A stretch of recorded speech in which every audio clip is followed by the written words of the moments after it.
La Guerra de los 100 Años, 1337 a 1453, fue un prolongado conflicto entre los reinos de Inglaterra y Francia que duró más de un siglo. Estuvo marcada por una serie de batallas, asedios y alianzas cambiantes, así como por importantes cambios en las estructuras sociales y políticas de ambas naciones. Los orígenes de la guerra se encuentran en disputas dinásticas sobre el trono francés, junto con ambiciones territoriales y económicas más amplias. Al finalizar, había transformado la guerra medieval, alterado el curso de la historia francesa e inglesa y dejado un impacto duradero en la geopolítica europea. Orígenes del conflicto. Las raíces de la Guerra de los 100 Años pueden rastrearse a una compleja red de factores políticos y dinásticos entrelazados con rivalidades de siglos entre Francia e Inglaterra. La guerra comenzó oficialmente en 1337, cuando el rey Eduardo III de Inglaterra reclamó el trono francés, lo que fue un desafío directo a la dinastía gobernante de los Valois. La tensión dinástica surgió tras la muerte de Carlos IV de Francia en 1328. Carlos IV, el último miembro masculino de la línea directa de los Capetos, murió sin un heredero varón. Como pariente masculino más cercano, Eduardo III de Inglaterra, nieto de Felipe IV de Francia a través de su madre Isabel, reclamó el trono francés. Sin embargo, la nobleza francesa invocó la ley sálica, que prohibía la herencia a través de la línea femenina, y así se pasó la corona a Felipe VI, primo de Carlos IV. Esta disputa dinástica se vio agravada por conflictos territoriales en curso entre Inglaterra y Francia. Inglaterra había controlado durante mucho tiempo territorios en Francia, notablemente Aquitania, lo que era una fuente de tensión entre los dos reinos. Los reyes franceses buscaban ejercer control sobre estas tierras, mientras que los monarcas ingleses las consideraban esenciales para su prestigio y poder. La rivalidad comercial por la rica región de Flandes, que tenía lazos económicos con Inglaterra a través del comercio de lana, agregó más fricción. La Guerra de los 100 Años no fue un conflicto único y continuo, sino una serie de guerras, intercaladas por periodos de tregua y paz inestable. Los historiadores suelen dividir la guerra en 4 fases distintas: la Guerra de Eduardo, 1337 a 1360, la Guerra Caroline, 1369 a 1389, la Guerra Lancastriana, 1415 a 1453, y el periodo final que vio la victoria eventual francesa. La Guerra de Eduardo, 1337 a 1360. La primera fase de la Guerra de los 100 Años, conocida como la Guerra de Eduardo, comenzó en 1337, cuando Eduardo III reclamó formalmente el trono francés. Esta fase se caracterizó por una serie de victorias inglesas, en gran parte gracias a tácticas militares innovadoras y al uso del arco largo, que resultó devastador contra la caballería francesa. En 1340, los ingleses ganaron una decisiva batalla naval en Sluis, asegurando el control del Canal de la Mancha y garantizando que la guerra se libraría principalmente en suelo francés. Las fuerzas de Eduardo III emprendieron una serie de campañas exitosas en el norte de Francia, que culminaron en la batalla de Crécy en 1346. En Crécy, los arqueros ingleses aniquilaron a los caballeros franceses, que estaban vinculados por códigos caballerescos tradicionales y mal preparados para esta nueva forma de combate. Esta victoria fue seguida por la captura del puerto estratégico de Calais en 1347, que permaneció en manos inglesas durante más de 2 siglos. La peste negra, que arrasó Europa a finales de la década de 1340, provocó una pausa temporal en las operaciones militares a gran escala, ya que tanto Inglaterra como Francia lucharon por hacer frente a la devastación causada por la plaga. Sin embargo, la guerra se reanudó en la década de 1350, con Eduardo III continuando su reclamación del trono francés. Su hijo, Eduardo, el Príncipe Negro, lideró una serie de campañas exitosas en el suroeste de Francia, destacándose la batalla de Poitiers en 1356, donde fue capturado el rey Juan II de Francia. La captura del rey francés llevó al Tratado de Bretigny en 1360, que marcó el fin de la fase eduardiana de la guerra. Según los términos del tratado, Eduardo III renunció a su reclamación del trono francés a cambio de territorios ampliados en Aquitania y un gran rescate por el rey Juan II. Aunque este tratado puso fin temporalmente a las hostilidades, no resolvió las disputas dinásticas y territoriales subyacentes, lo que preparó el escenario para la reanudación de la guerra. La Guerra Caroline, 1369 a 1389. La segunda fase de la Guerra de los 100 Años, conocida como la Guerra Caroline, comenzó en 1369, cuando se reanudaron las hostilidades entre Inglaterra y Francia. Los franceses, ahora liderados por el rey Carlos V, buscaban recuperar los territorios perdidos bajo el Tratado de Breteuil. Carlos V, conocido como Carlos el Sabio, adoptó una estrategia más cautelosa y defensiva en comparación con sus predecesores, evitando la confrontación directa con los ingleses a favor de la guerra de desgaste. Las fuerzas francesas, lideradas por el hábil comandante Bertrand du Guesclin, emplearon tácticas de guerrilla y guerra de asedio para recapturar gradualmente gran parte del territorio perdido frente a los ingleses.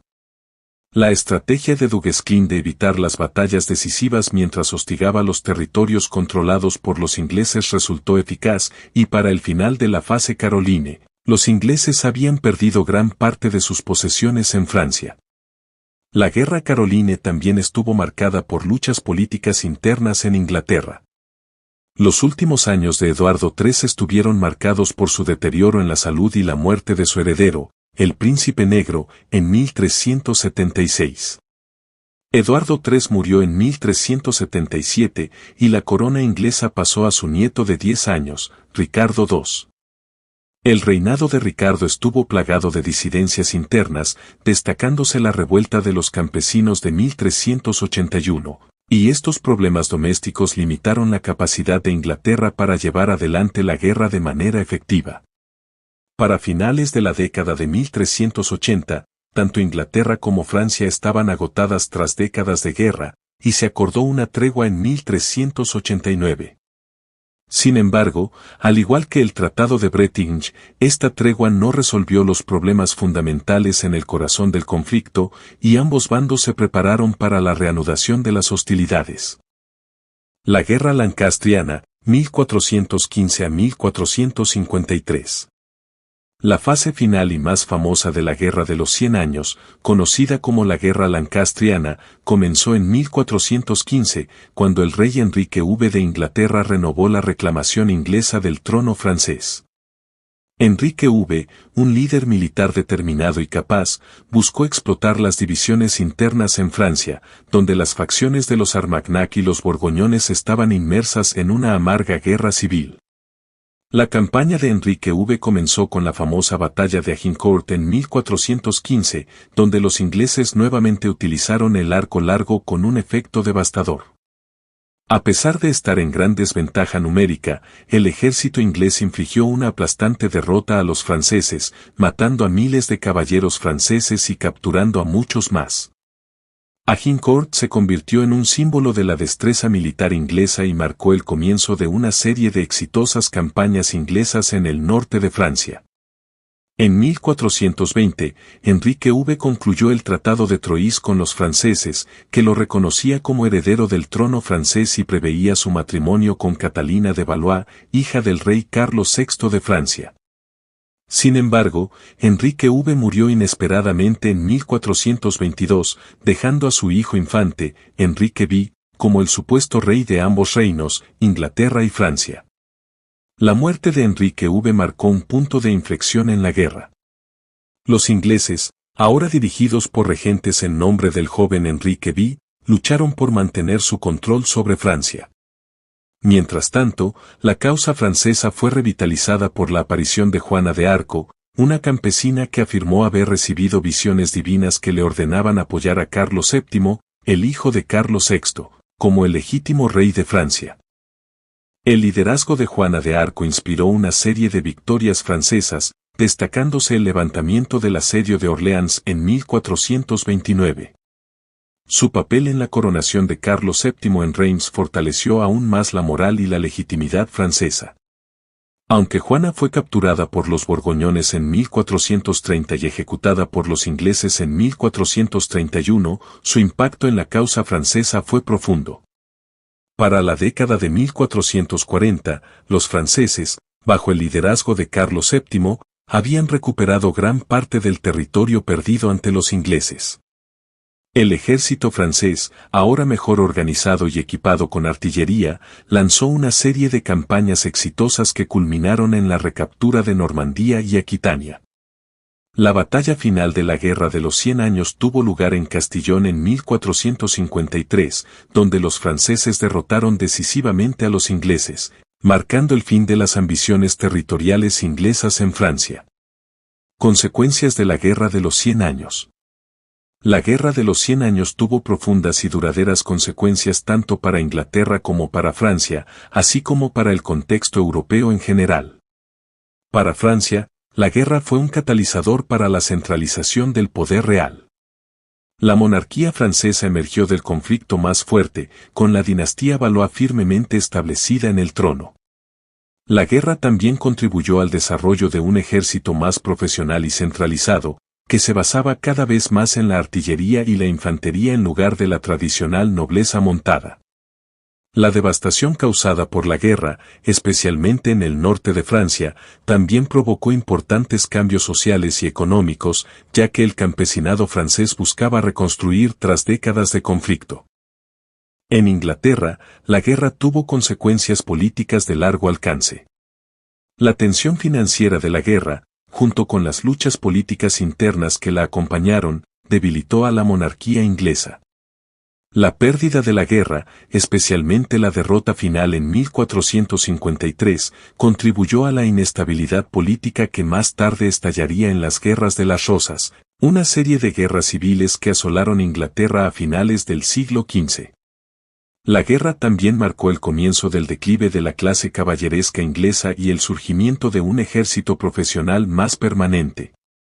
La Guerra de los 100 Años también tuvo un impacto profundo en la guerra medieval.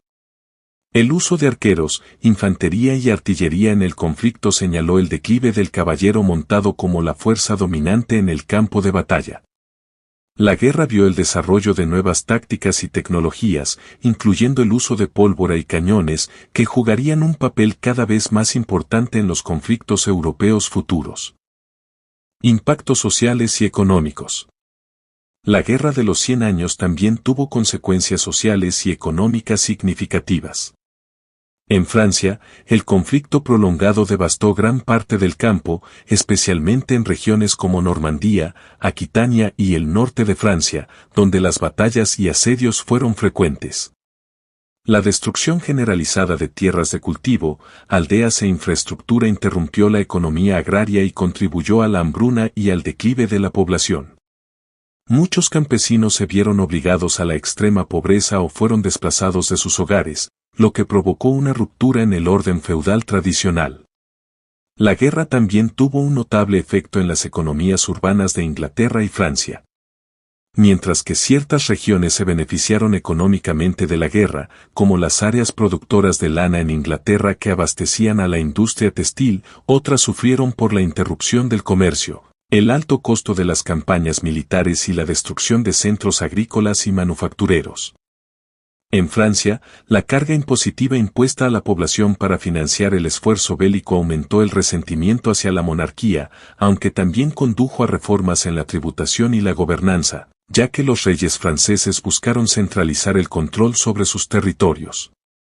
En Inglaterra, el esfuerzo bélico requirió de recursos financieros sustanciales y la monarquía dependió cada vez más del Parlamento para obtener fondos. Esta dependencia dio al Parlamento una mayor influencia sobre el rey, contribuyendo al desarrollo de instituciones políticas más representativas. Las dificultades financieras de la monarquía inglesa durante la guerra también la obligaron a depender más de los préstamos de comerciantes y nobles ricos, lo que alteró las dinámicas de poder dentro del reino. Identidad nacional y legado. Uno de los legados más perdurables de la Guerra de los 100 Años fue el desarrollo de identidades nacionales en ambos reinos, Inglaterra y Francia. Antes de la guerra, las lealtades eran a menudo locales o feudales, con muchos nobles que poseían tierras y títulos en ambos reinos. Sin embargo, a medida que avanzaba la guerra, el conflicto llegó a verse cada vez más como una lucha entre dos naciones distintas. En Francia, la guerra fomentó un sentido de unidad e identidad nacional bajo la monarquía Valois. La figura de Juana de Arco, en particular, se convirtió en un símbolo de la resistencia y el patriotismo francés, encarnando la idea de favor divino para la causa francesa. La eventual victoria francesa en la guerra se vio como un triunfo del pueblo y la corona franceses, y reforzó la idea de Francia como un Estado-nación unificado. En Inglaterra, la guerra también contribuyó al creciente sentido de conciencia nacional. El idioma inglés comenzó a reemplazar al francés como la lengua de la corte y el gobierno durante la guerra, un desarrollo simbolizado por el uso del inglés en los registros oficiales del Parlamento a partir de 1362. Las victorias inglesas en batallas como Agincourt se convirtieron en un pilar del mito nacional, celebradas en la literatura y, más tarde, en obras como Enrique V de Shakespeare. La guerra, a pesar de su eventual fracaso, reforzó la idea de una identidad inglesa distinta, separada de las potencias europeas continentales. Innovaciones militares y el fin de la caballería. La Guerra de los 100 años marcó el principio del fin para la caballería medieval tradicional. El caballero montado, que alguna vez fue la fuerza dominante en el campo de batalla, fue cada vez más obsoleto debido a las innovaciones en tácticas y tecnología militar. El éxito de los arqueros ingleses, que podían disparar volúmenes de flechas a gran distancia con una precisión devastadora, demostró la efectividad de la infantería sobre la caballería en muchas situaciones. De manera similar, el uso creciente de armas de pólvora, como cañones y armas de fuego tempranas, durante las últimas etapas de la guerra, señaló el inicio de una nueva era en la historia militar. La artillería jugó un papel crucial en las victorias francesas del siglo XV, particularmente en los asedios donde los cañones se utilizaron para derribar murallas de castillos y fortificaciones que antes parecían inexpugnables. Este cambio en la guerra contribuyó al declive de los castillos fuertemente fortificados y al surgimiento de formas más modernas de fortificación diseñadas para resistir el fuego de los cañones. La Guerra de los 100 años también vio la gradual profesionalización de los ejércitos. Mientras que gran parte del ejército inglés estaba compuesto por soldados comunes y arqueros, muchos de los cuales provenían de las clases bajas, ambos bandos dependían cada vez más de mercenarios y soldados profesionales en lugar de levas feudales. Este cambio de un sistema feudal de servicio militar hacia ejércitos permanentes profesionales tendría un impacto duradero en la naturaleza de la guerra europea en los siglos siguientes. La Guerra de los 100 años fue un conflicto definitorio de la Baja Edad Media, que moldeó el curso tanto de la historia inglesa como de la francesa de manera profunda. Lo que comenzó como una disputa dinástica por el trono francés se convirtió en una lucha prolongada que transformó el panorama político, social y militar de Europa. Para Francia, la guerra marcó el surgimiento de una monarquía más fuerte y centralizada, mientras que para Inglaterra, señaló el inicio de conflictos internos que finalmente conducirían a las Guerras de las Rosas.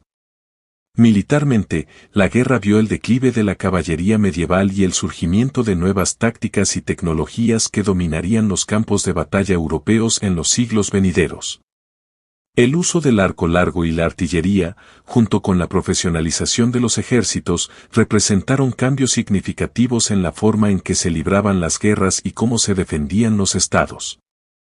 El legado de la Guerra de los 100 años también está profundamente entrelazado con el surgimiento de identidades nacionales en Inglaterra y Francia. El conflicto ayudó a solidificar la idea de una identidad inglesa y francesa distintas, con ambos países celebrando a sus héroes y victorias y recordando sus derrotas. Figuras como Juana de Arco y Enrique V se convirtieron en símbolos icónicos del valor militar y del favor divino para sus respectivas naciones, mientras que la guerra misma quedó consagrada en las historias y leyendas de ambos países. Aunque la guerra terminó oficialmente en 1453, sus efectos resonaron mucho más allá de su conclusión, influyendo en el desarrollo de la Europa moderna temprana y en la configuración del Estado-nación moderno. La Guerra de los 100 Años fue un crisol de cambios, a través del cual dos de los reinos más poderosos de Europa emergieron transformados, y se mantiene como uno de los conflictos más importantes de la historia medieval.